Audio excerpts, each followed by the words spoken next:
sa perwisyo, ikaw pa ang inaaway? Pagkatapos kang hiraman ng 600 lapad, sila pa ang may ganang magalit ngayong nanalo ka sa korte. Kung hindi makuha sa pakiusapan at ipin, kukunin natin sa sasyosay. May follower tayo na humihingi ng payo dahil sa stress na dulot ng mag-asawang ayaw magbayad ng utang kahit may desisyon na ang korte. Sa video na to, hihimayin natin kung paano papasok ang sasyosay o seizure of assets para makuha mo ang hustisyang para sa'yo. Dito lang yan sa Pinay Question. Ang sabi ng ating follower, Ma'am, pwede po bang makahingi ng advice sa'yo? Baka makatulong po kayo sa problema ko.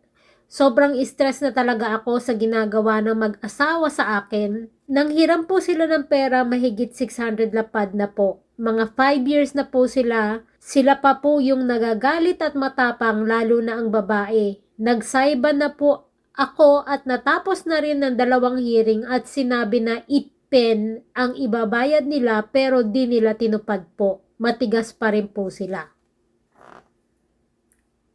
Ang daming makakapal kasi ang muka, no? Naintindihan ko ang bigat ng nararamdaman mo.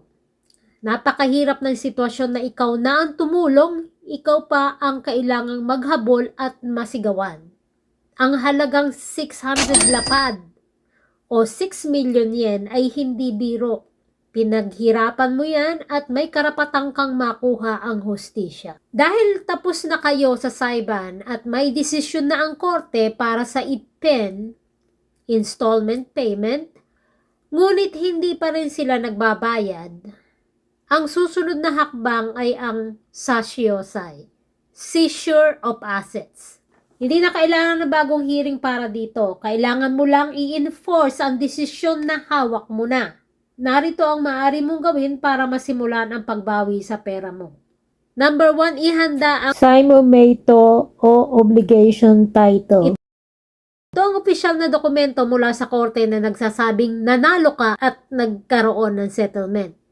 Upang maisagawa ang sasyosay, kailangan mo ang mga sumusunod.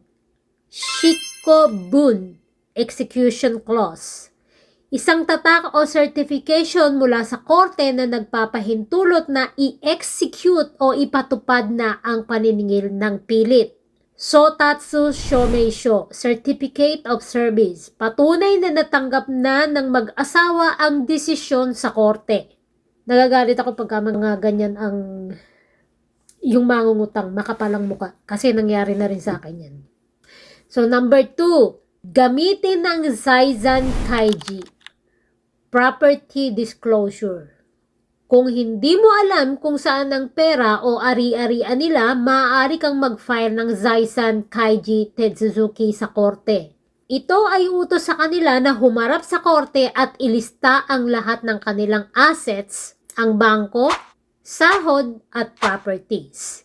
Sa bagong batas sa Japan, ang pagsisinungaling o hindi pagsipot sa utos na ito ay may kaukulang criminal penalty. Maaari silang makulong o magmulta. Kaya mas magiging seryoso ang mga may utang dito.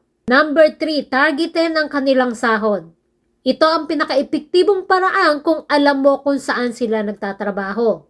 Ang korte ang mag-uutos sa kumpanya nila na huwag ibigay sa kanila ang bahagi ng kanilang sahod, karaniwan ay 1/4 ng sweldo. Ang kumpanya na ang direktang magbabayad sa'yo dahil dito malalaman din ng employer nila na may kaso sila, na madalas ay nagiging dahilan para mapilitan silang magbayad dahil sa hiya o sa takot sa trabaho. Number 4, bank account seizure. Kung alam mo ang bangko at branch kung saan sila may account, maaari itong ipa-freeze ng korte at kunin ang laman nito para ibayad sa'yo.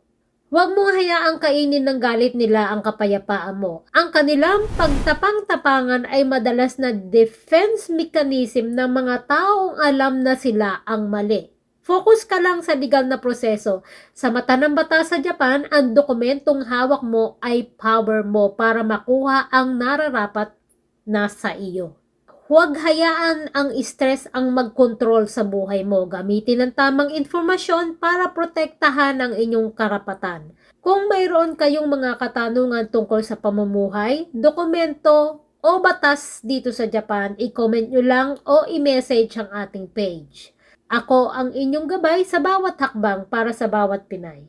Mag-subscribe, mag-follow at lagi nating tandaan, sa bawat problema may legal na solusyon. See you on the next video. Jane!